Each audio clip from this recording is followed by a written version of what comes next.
When people, I got hexfire.io pulled up and the hex share rate estimate. When people look at this chart, what is the takeaway? Like when you see it, what does it say to you?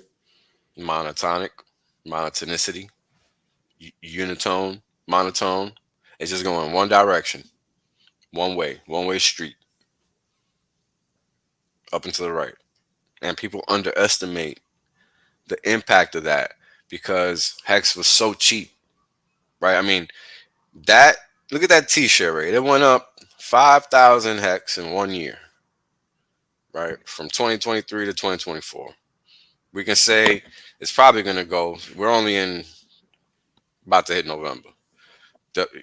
Going into the end of the year, who knows what's going to happen because Hex came out after December 2nd.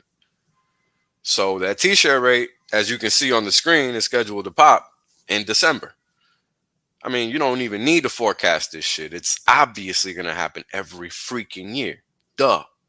But because people are slow and they need visuals because they don't want to think, they need a graph to show them that the same thing's going to happen every year.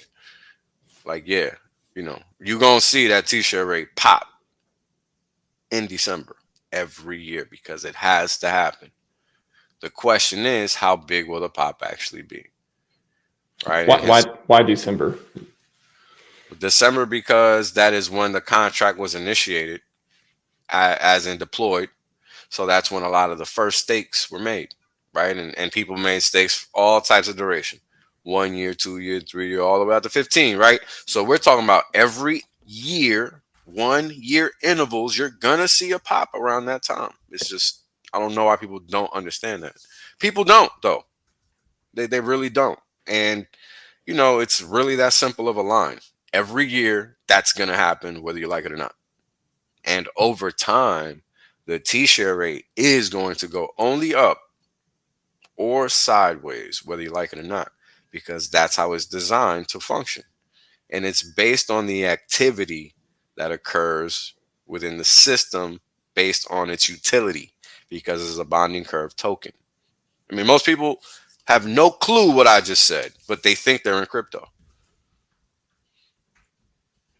And that's part of the problem, right? This is why so many people are going to get left behind because they don't actually learn anything. They just follow fools online. They don't do any research. They just watch a stream and call it a day and think that they learned something. But that's just the start. Unfortunately, it's really not the end all be all. You watching the stream and then buying something, that means nothing. I'm sorry. What's your plan? What's your plan if your plan don't work? What are you thinking? What makes sense to you? Why are you here? Most people don't even know. They just think that they're here to make money, and that's not what this is. This is something completely different. This is a completely new system. How do you define that, monetarily speaking? It took people 40 years to figure out Apple. It took them 60 to figure out IBM. It took them 30 to figure out Amazon. Do you got 30, 40, 50, 20 years? Most people don't. And that's why a 15-year stake is a no-brainer for so many of us because we did the work. And there's plenty of streams highlighting all this shit, that the long-term trade is the winner.